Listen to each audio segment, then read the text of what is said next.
मेरी शक्ल सूरत मामूली सी थी, रंग भी सांवला था, मगर फिर भी मेरा शौहर मुझसे बेपनाह मोहब्बत करता था। हम लोग जिस घर में रहते थे वो भी किसी महल से कम न था। अम्मा अब्बा ने जहेज इतना दिया था कि मैं शहजादियों की तरह रहती थी। लेकिन पिछले एक हफ्ते से मैं महसूस कर रही थी कि मुनीर वक्त पर घर नहीं आते, न ही मेरे साथ खाना खाते हैं और कुछ बुझे बुझे से रहते हैं, या शायद उनका रवैया मेरे साथ बदल गया था। मैंने उनसे लाख पूछा कि मुनीर बताएं तो सही, आखिर क्या बात है, आप चुप चुप क्यों रहते हैं। इन्होंने मेरी बात का कोई जवाब नहीं दिया। मैंने भी इस बात को नजरअंदाज कर दिया। आज रात के 12 बज गए थे। उनका इंतजार करते करते मुझे नींद आने लगी थी, मगर अभी तक वो घर नहीं आए थे। फिर न जाने कब मेरी आंख लग गई। सोते हुए मुझे ऐसा महसूस हुआ जैसे कोई मेरे कमरे में आया है। मुझे किसी के जूतों की आवाज अपने कानों में पड़ती महसूस हुई। देर यूं ही करवट बदल कर लेटी रही। मैं समझी कि मुनीर हैं, वो मुझे बुलाएंगे, मुझसे बात करना चाहेंगे। तो मैं भी बात नहीं करूंगी, बल्कि नाराजगी का इजहार करूंगी, ताकि वो आइंदा ऐसा न करें। लेकिन ये क्या, थोड़ी ही देर गुजरी थी कि कदमों की आवाज मुझसे दूर होती गई। दरवाजा बंद हो गया और उसके बाद खबर नहीं कि कौन आया था और कौन कमरे से गया। मैं एकदम घबरा कर उठी। मेरे तो हवास ही बाख्ता हो गए। मैंने बाहर राहदारी में आकर देखा तो मुकम्मल खामोशी थी। खौफ की एक सर्द लहर मेरे वजूद में दौड़ गई। जाहिर है रात के इस पहर किसी की आहट से खौफजदा होना तो लाजिम था। मैं जल्दी से भागती हुई वापस अपने कमरे में आई, अंदर से कुंडी लगाई और वापस बिस्तर पर लेट गई। मेरा दिल जोर जोर से धड़क रहा था। कौन आया था और वापस कैसे गया? मैं सोचने लगी, घर के सभी दरवाजे तो बंद हैं, कहीं ऐसा न हो कि कोई मेरे कमरे में ही छुपा हो। ये सोच आते ही मेरा दिल लरस गया। मैंने उठकर देखने की हिम्मत भी ना की और अल्लाह ताला से गिड़गिड़ाकर दुआएं मांगने लगी। आज मैं मुनीर को कोस रही थी, जिनकी वजह से मैं इस डर का शिकार थी। काफी देर यूं ही गुजर गई। जब मुझे तसल्ली हो गई कि कमरे में कोई नहीं है, तो मैंने उठकर रोशनी जलाई और कमरे में इधर उधर देखने लगी। खुदा का शुक्र के कमरे में कोई नहीं था। तब मेरी नजर बाथरूम की तरफ गई, जिसे मैंने जल्दी से बाहर से कुंडी लगा दी। अगर कोई बाथरूम में हुआ भी तो बाहर नहीं निकल पाएगा, मैंने दिल में सोचा, क्योंकि खौफ अभी मेरे दिल पर गालिब था। खैर, इसी तरह करते करते सुबह के 4 बज गए। मैं अपने कमरे में ही बैठी हाँफ रही थी कि वही मखसूस आहट मेरे कानों ने दोबारा सुनी, लेकिन अब की बार शायद ही मुनीर ही थे। मैं उठकर कमरे के दरवाजे तक आ गई। देखा तो बाहर मुनीर खड़े दरवाजा खोलने की कोशिश कर रहे थे। उनको देखकर मेरी जान में जान आई। इन्होंने रहे थे उनको देखकर मेरी जान में जान आई। इन्होंने जैसे ही दरवाजा खोला, मैं इन पर बरस पड़ी। कहाँ चले गए थे आप? जानते हैं कि रात भर में कितना डरती रही। आपकी वजह से मुझे एक पल भी नींद न आई। मैं रोने लगी तो इन्होंने मुझे सख्ती से मना कर दिया। अच्छा बस, अब रोना धोना मत मचाओ, मुझे नींद आई है, सोने दो। तुमने तो मेरा सुकून बर्बाद कर दिया है। मुनीर की ये बात सुनकर मेरी आंखों से आंसू उमड़ आए। मैंने आपका सुकून खराब कर दिया है? मैं तो सारा दिन यहाँ पड़ी रहती हूँ, आप ही मेरे पास नहीं आते। रो रो कर मेरा बुरा हाल था। मुनीर को कोई फर्क न पड़ा, वो करवट बदल कर सो गए। मैंने अगले ही दिन उनसे कह दिया कि मुझे अम्मी के घर छोड़ आए। मुनीर तो जैसे इंतजार में बैठे थे। बोले, काफी दिन हो गए हैं, तुम अपने मैके नहीं गई, चलो मैं तुम्हें छोड़ देता हूँ। मुनीर की संदिले पर मैं हैरान रह गई। मैके पहुंचकर मैं अम्मी के गले लगकर फूट फूट कर रोने लगी। बच गई, या शायद वो पहले से ही सब कुछ जानती थी। प्यार से मुझे गले से लगाकर बोली, बेटी ये सब थोड़ा अरसा ही होगा, तुम फिक्र नहीं करो, बस 1 महीने की बात है, उसके बाद सब पहले जैसा हो जाएगा। अम्मी की बात सुनकर मुझे हैरत हुई। अम्मी, क्या आपको पता भी है कि मेरी जिंदगी में चल क्या रहा है? मैंने कहा, हाँ बेटी, मैं सब जानती हूँ, इसीलिए मैं तुझसे एक वादा लेना चाहती हूँ। अगर तू जानना चाहती है ना कि तेरे लिए भला क्या है, तो तू मुझे अभी कसम दे कि तू मुझसे एक सवाल नहीं करेगी और जो मैं कहूँगी वही मानेगी। मैं इतनी दिल गिरफ्तार थी कि अम्मी की हर बात मान ली। कसम खा ली कि कोई सवाल कोई जवाब नहीं करूंगी और सब्र से काम लूंगी। देखो बेटी, बात सिर्फ इतनी सी है कि मुनीर एक बहुत अच्छा इंसान है। उसकी जिंदगी में फिलहाल एक परेशानी चल रही है, जिसे दूर होने में कुछ वक्त लगेगा। तब तक तुमसे दरखास्त है कि तुम जुमे के दिन उसके पास न जाया करो, और अगर वो घर से चला भी जाए तो उस पर बुरा न मनाया करो। मैं तुम्हारी माँ हूँ, तुम्हें जो नसीहत करूंगी उसमें यकीनन तुम्हारा ही फायदा होगा, वरना मैं दामाद की तरफदारी क्यों करूंगी? मगर अम्मा, को मेरा शौहर है, मैं क्यों ना उसके पास जाऊं? जुमे के दिन तो क्या, महीने के सारे दिन, हफ्ते के सारे दिन मेरे हैं, उस पर हक है मेरा। उसने 4 लोगों के सामने कबूल किया है मुझे। अम्मा मेरी बात सुनकर सर पकड़ कर बैठ गईं। बेटी, अगर तू जुमे के रोज उसके पास जाएगी तो हम बदनाम हो जाएंगे, तो सब्र से काम ले। तू उससे कोई सवाल मत कर, ना ही मुझसे पूछ। क्या तू ऐसा नहीं कर सकती कि अपनी माँ की खातिर ये कड़वा घूंट भी ले? अम्मा अब जज्बाती हो गई। मैं उनकी आंखों से बहते आंसू देखकर हैरान रह गई। अम्मा तुम तो मत रो, मैं अपना मसला लेकर आई हूँ।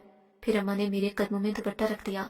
ये देख बेटी, मेरी इज्जत का ख्याल कर, मेरे सर के सफेद बालों का वास्ता जो तू अपने शौहर से कोई सवाल करे। मैं तेरा घर बिखरता हुआ नहीं देख सकती। मैं सब जानती हूँ, तू मुझ पर भरोसा रख, वो तेरा है और तेरा ही रहेगा। लेकिन इसकी नौबत नहीं आई। रात के 9 बजे थे, मुझे न जाने क्यों पहले ही नींद आने लगी। जैसे ही मैं सोने के लिए लेटी, मेरे शौहर हुजूर तैयारी बांधने लगे। मैं उन्हें आध खुली आंखों से देख रही थी, मगर उन्हें महसूस नहीं होने दिया। फिर मैंने देखा, वो अपना छोटा सा बैग लेकर कमरे से बाहर निकल गए। अब मैं पछताने लगी कि पहले देख लिया होता कि उनके उस बैग में रखा क्या है। थोड़ी देर बाद वो कमरे से निकल गए। मैंने सोचा कि आज मैं अपने शौहर का पीछा करूंगी कि वो कहाँ जाते हैं, मगर जैसे ही मैं उठकर कमरे से बाहर आई, वो घर से जा चुके थे। मैं हैरान होने लगी कि इतनी जल्दी वो घर से बाहर कैसे चले गए, हालांकि दरवाजा खुलने की आवाज भी नहीं आई। मुझे कुछ शक सा हुआ। मैंने इस बात को दिल में ही दबा लिया। अगले दिन मैं बगौर सोचने लगी। पूरे घर का जायजा लिया तो मेरे दिल में ख्याल आया, मेरे शौहर ने मुझे ऊपर की मंजिल पर जाने से तो मना किया है। कहते हैं कि वहाँ किराएदार रहते हैं। मुझे तुम्हारा किराएदारों से घुलना मिलना पसंद नहीं। ये लोग अच्छे कुमाश के नहीं हैं, बस मजबूरी के तहत इनको किराए पर मकान दिया है। लेकिन हैरत की बात ये थी कि मैंने कभी भी किराएदारों को ऊपर नीचे आते जाते नहीं देखा था। बस कभी कभी धुले हुए कपड़े गैलरी में लटके नजर आ जाते, वो भी अगर घर को दूर से देखा जाए। घर के अंदर रहते हुए तो ऐसा लगता जैसे किसी इंसान का वजूद ही नहीं है। अब मेरे जहन में जो ख्याल आ रहा था, उसी ख्याल के तहत अगले दिन मैंने जागने का सोच लिया। वो हफ्ते की रात थी। मैंने अपनी माँ की कसम कभी भरम रखा, क्योंकि इन्होंने मुझे सिर्फ जुमे के रोज का बोला था, और आज तो हफ्ता था। मैंने अपने शौहर का पीछा करने की ठान ली। जैसे ही वो कमरे से बाहर निकले, मैं फौरन उनके पीछे पीछे गई। देखा तो उनके कदम सीढ़ियों की तरफ बढ़ रहे थे। चूंकि सीढ़ियों में अंधेरा होता था, तभी वो यकदम गायब हो जाते थे, और मेरे ढूंढने पर भी मुझे ना मिलते, क्योंकि मैं तो अमूमन यही समझती थी कि वो घर से बाहर जाते हैं। मेरे वहमो गुमान में भी नहीं था कि वो ऊपर किराएदारों की तरफ जाते हैं। आज मेरा शक यकीन में बदल गया था। मैंने अपनी आंखों से उनको किराएदारों के घर जाते देखा था, मगर वो क्यों जाते थे, ये बात मेरी समझ से बालातर थी। खैर, अब इस बात का राज तो खुल ही गया था। मैं वापस अपने कमरे में आकर सुकून से सो गई। अगला दिन छुट्टी का था। शौहर घर पर ही थे। आज मैंने उनसे दोबारा पूछा, मुनीर ये तो बताए कि ऊपर वाले किराएदारों के यहाँ कितने लोग हैं। वो मुझसे ये बात सुनकर चिढ़ गए। क्यों, तुम्हें क्यों गए लोगों में इतनी दिलचस्पी हो रही है? उनकी इस बात पर मैं और शर्मिंदा हो गई। वो हमेशा यूं ही करते, अपनी गलती को मेरा कसूर बनाकर पेश करते। लेकिन अब की बार मामला कुछ और था। मैं उन्हें क्या बताती कि मैंने रात को उनका पीछा किया था और वो किराएदारों के यहाँ जा रहे थे।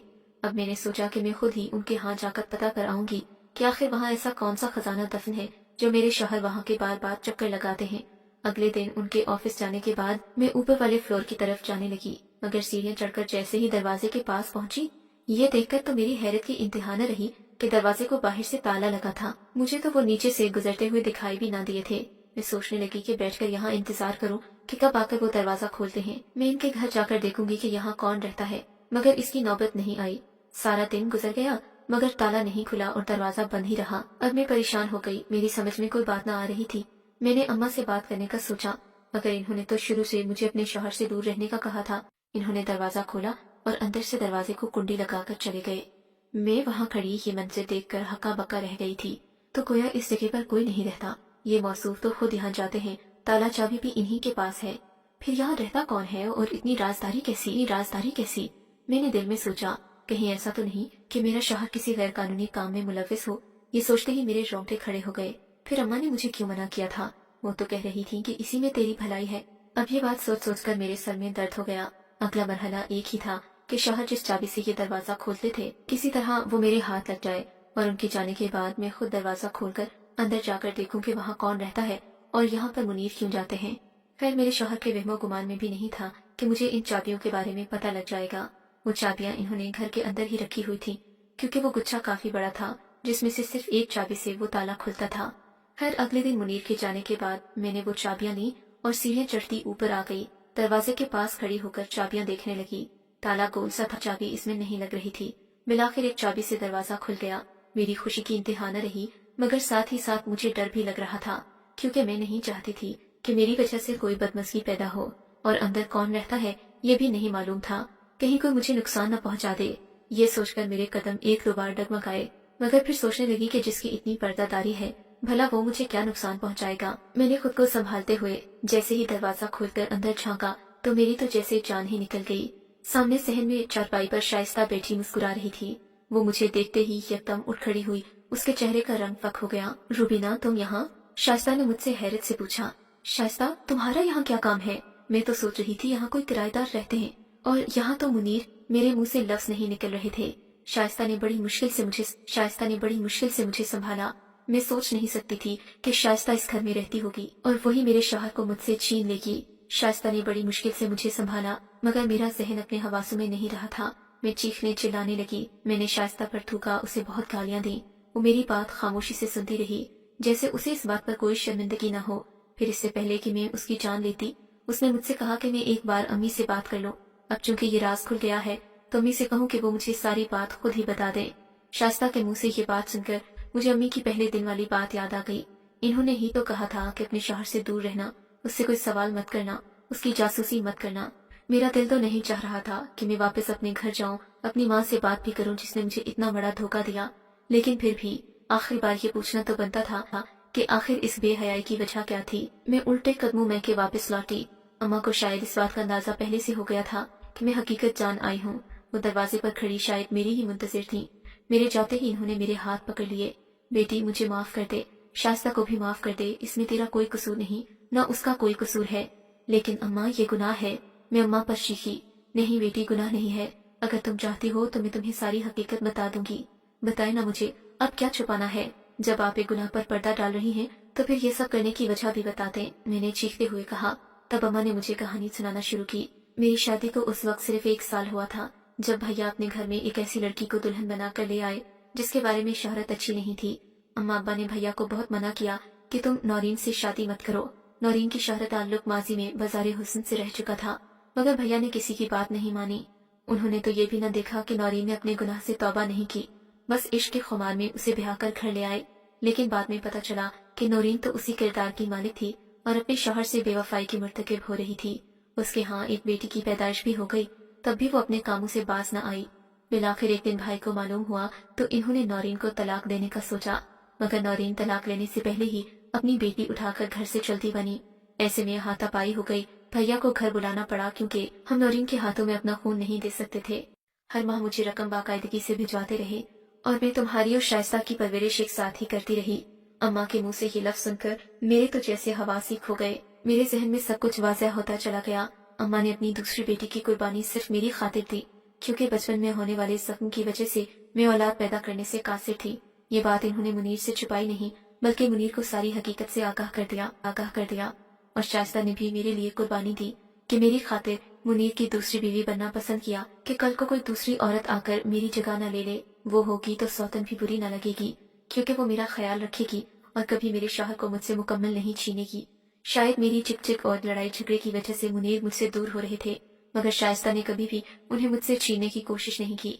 अब मेरी आंखों में आंसू थे, शाइस्ता के लिए दिल में इज्जत थी, मगर जो जख्म जिंदगी ने मुझे दिए थे मैं वो कैसे भूल सकती थी। मैं बेदली से घर आ गई, मुनीर से लड़ाई करना छोड़ दी और पहले की तरह रहने लगी। शाइस्ता ने भी इस बात को सीने में दफन कर लिया।